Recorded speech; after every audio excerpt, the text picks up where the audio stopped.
Hi, welcome back to Joe Blogs. In today's episode, I want to talk to you about the Russian economy and specifically the ongoing problems that are now occurring in the oil and gas industry.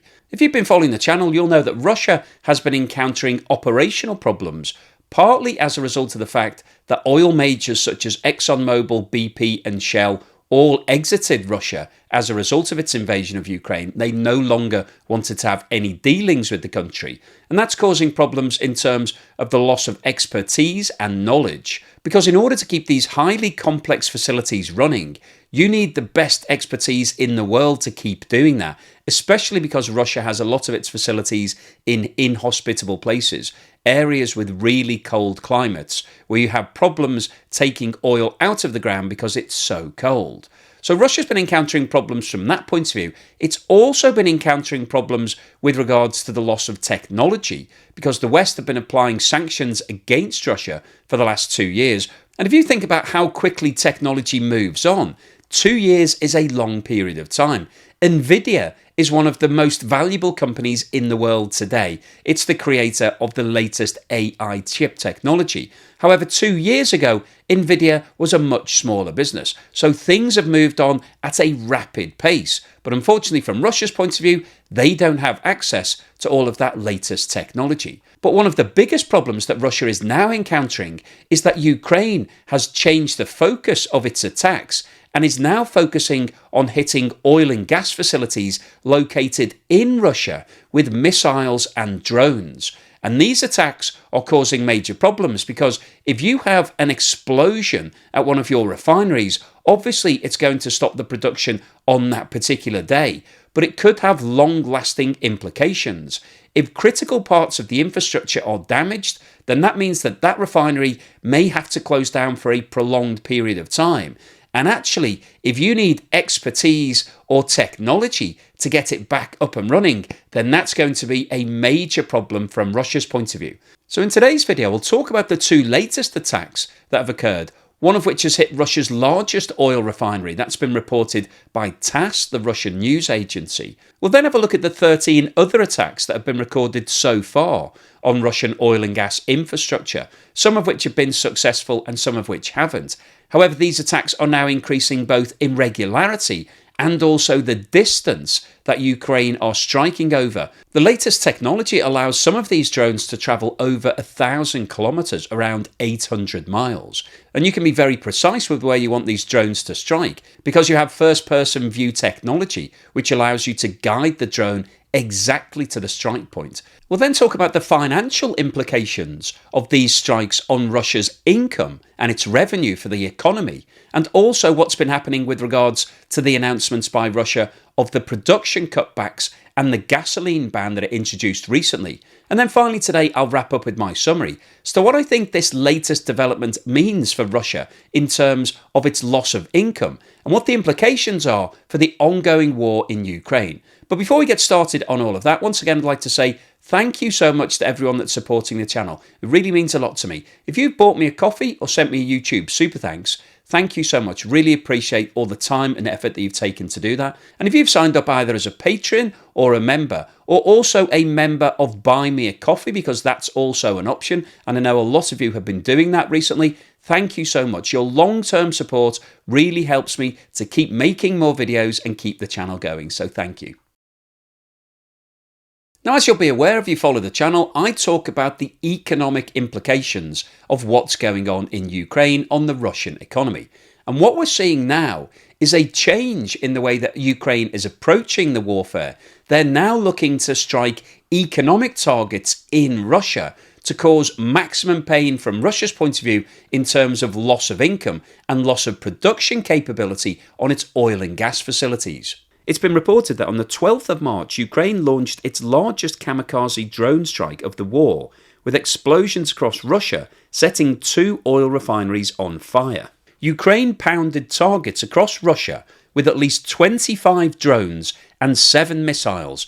Footage posted on X showed an inferno at the Lukoil refinery in the Nizhny Novgorod region, 275 miles east of Moscow, after oil tanks exploded at the Kostovo facility. Regional Governor Gleb Nikitin said in the morning the Kostovo Industrial Zone, a fuel and energy complex facility, was attacked by unmanned aerial vehicles. He went on to report that the refinery was on fire. Operations at the oil refinery, one of the largest in Russia, have been suspended following the strike. And the Russian state news agency RIA reported that a special train that puts out fires was battling a blaze at Lukoil's refinery in Kostovo. Lukoil's North Sea refinery produces around 340,000 barrels of oil per day. Russian Telegram channel said a crude distillation unit at the refinery had been damaged and was on fire, and this comes after a catalytic cracking unit at the plant was halted in January. Meanwhile, another oil plant was blasted in the Oriol region, sparking a huge blaze after a drone exploded at the plant around 3 a.m. Regional Governor Andrei Klishkov said the fuel and energy complex facility was attacked. The special services are working on the spot to localise the fire. There are no casualties. Now, as I mentioned at the start of today's video, one of the issues that Russia now is facing is that the drone and missile attacks can be launched over very long distances. So this puts a lot of the oil and gas facilities in Russia at risk. This map shows the location of one of the Russian oil refineries that was reported as being struck on the 12th of March, which was located in Oriol, which is around 330 kilometres or 200 miles from the Ukrainian border. However, the Lukoil North Sea refinery is located over 1,000 kilometres or around 620 miles from the Ukrainian border. However, the furthest distance that's been recorded in terms of one of these strikes has been the Ust-Luga terminal near St. Petersburg, which is around 850 miles from the Ukrainian border. And this really exposes the vulnerability that the Russian oil and gas industry now has to these Ukrainian strikes. So let's have a quick look at the details of all of the oil and gas facilities that have been targeted so far by Ukraine.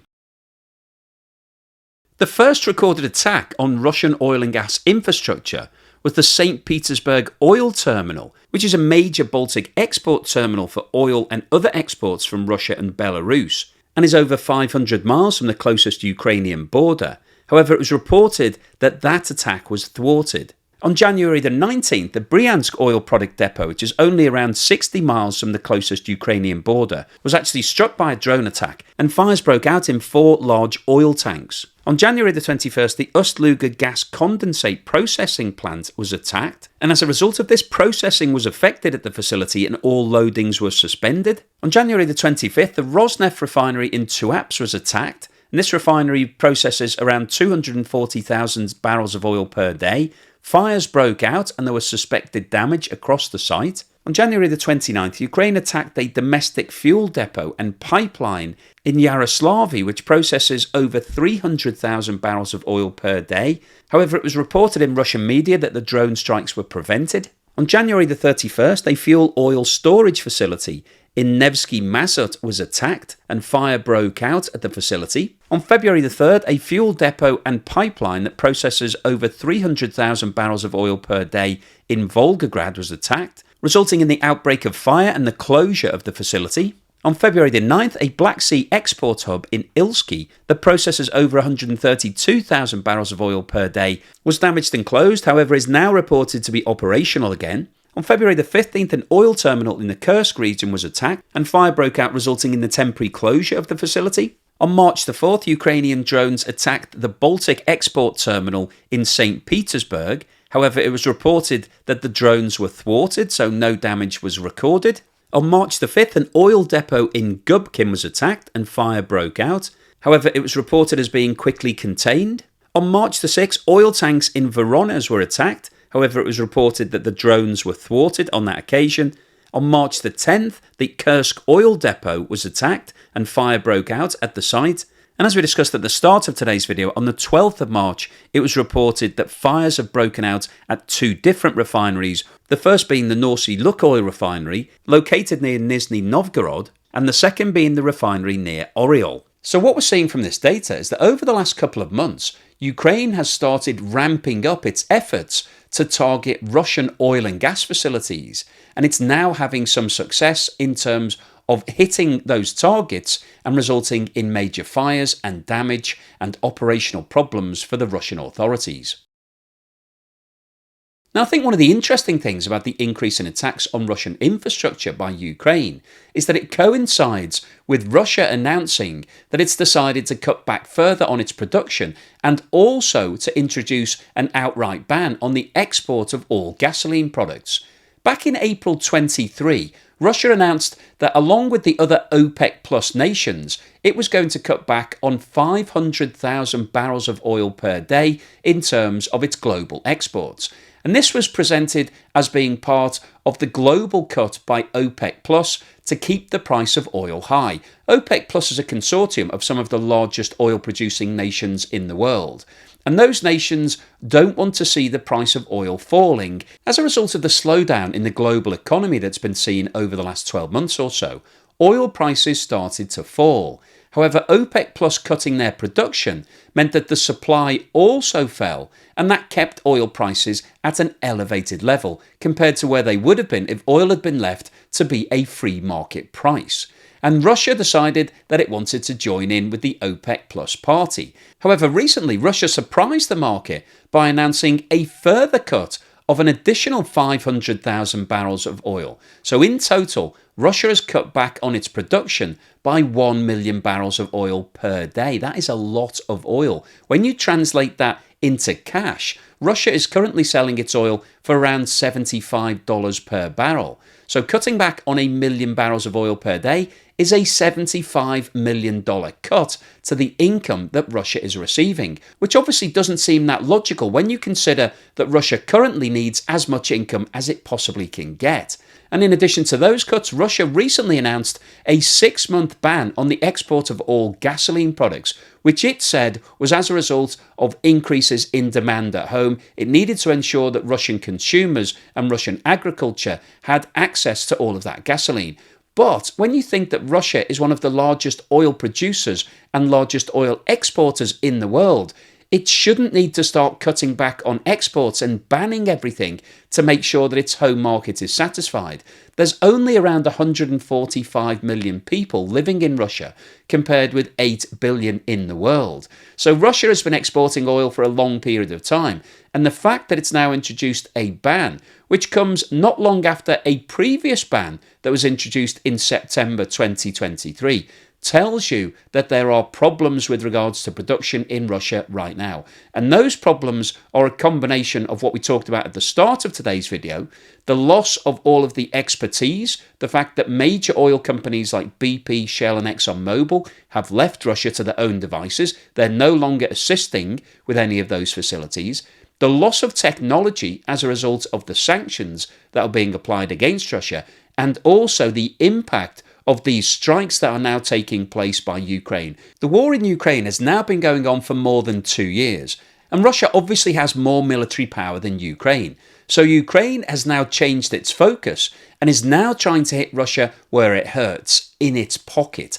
It's going for an economic war, trying to cause damage to all of those oil and gas facilities, because if they get damaged and are no longer able to produce the same amounts of fuel, then that means Russia will continue to have to cut back on its exports, which will mean that Russia's income will continue falling, and at some point Russia may run out of funding to keep the war going. So what's the summary and conclusion today? Well, I wanted to post this video because I think what's happening in terms of these drone strikes on Russian infrastructure that's located in Russia are really interesting. Up until the start of 2023, the war in Ukraine had been contained mainly to the areas of Ukraine that Russia has invaded. That's where all of the warfare is taking place. And as we've discussed, Russia has a lot more firepower than Ukraine. The increase in aid that's being talked about in the USA still hasn't been approved, and Ukraine is currently struggling on the ground right now. However, what it's decided to do is change the focus of its attacks, and it's now looking to hit Russia in all of its infrastructure that's located in Russia. So it's sending drones and missiles to target those facilities to try to cause maximum amount of damage, which will then cause production problems for Russia, which will mean that they'll have to cut back on the amount of oil and gas that they're exporting, which will mean less income for Russia and ultimately will put financial pressure on the Russian authorities. And I think this is a really interesting development, not just in the war in Ukraine, but also for the Russian economy, because Russia is still entirely dependent on the export of oil and gas. It needs to keep pumping as much as it can, to export as much as it can, to keep all of the cash coming in. And as you'll know if you follow the channel, Russia has successfully managed to find new markets. It's selling a lot more oil to India and China, and it's also trying to develop its LNG facilities.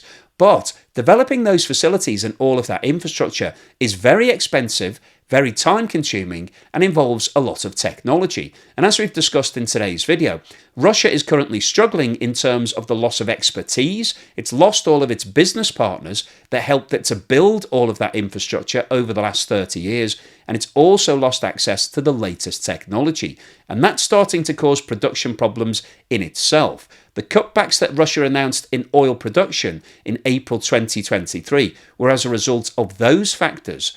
But what we've seen over the last few months is because Ukraine is now starting to have some success with these drone attacks. We talked about all of the different fires that have broken out at different facilities. That's now causing even more problems for Russia in its production. So Russia is under pressure right now. And if you think about a drone attack, an explosion taking place at an oil refinery, that's obviously an absolute nightmare, because you've got combustible products. Obviously, the oil and gas that's located there is inflammable, so it could go up in terms of a huge explosion. But the aftermath of trying to sort out all of the damage from that is going to take months for Russia to sort out. And that's going to cause them a problem in terms of having to shut down certain parts of those facilities. Now, I'm sure not all of these facilities will be fully damaged, but when you've got a supply chain and things are moving through either a refinery or an oil production process, it's systematic. It goes from one area to the next before it's put onto the ships and exported. So from Ukraine's point of view, causing damage in one part of that supply chain could actually mean that the whole facility is shut down for a period of weeks or months. So this is really quite a smart move from Ukraine's point of view in terms of hitting Russia where it hurts, in its finances. And if it continues to do this, then obviously there could be absolute chaos in the oil and gas industry from Russia's point of view. You only need one or two of these drones to hit a successful target per week to cause major issues from Russia's point of view. Now, President Putin is obviously not very happy about this, and he's declared these drone attacks to be terrorist incidents. He's classifying them as being terrorist strikes by Ukraine on the Russian state. But obviously Russia have already invaded Ukraine, so I don't think there's much more that they can do, and they're already bombarding other cities with missile strikes. So I think we've got the maximum offensive going on in Ukraine right now. But the Ukraine change of tactic to target oil and gas facilities in Russia is really starting to cause problems for Russia. It's starting to have an impact in terms of the amount of oil and gas it's able to export and produce. And ultimately, it'll be highly damaging to the Russian economy if more of these facilities go out of action following drone strikes. And that could have the biggest impact on the Russian economy out of everything that we've seen happening in Ukraine so far. So hopefully you've enjoyed today's episode. You found it useful, informative, and thought-provoking. If you've liked what I've said, then please give me a thumbs up. Thank you for watching this video all the way through to the end. And here's something to put a smile on your face.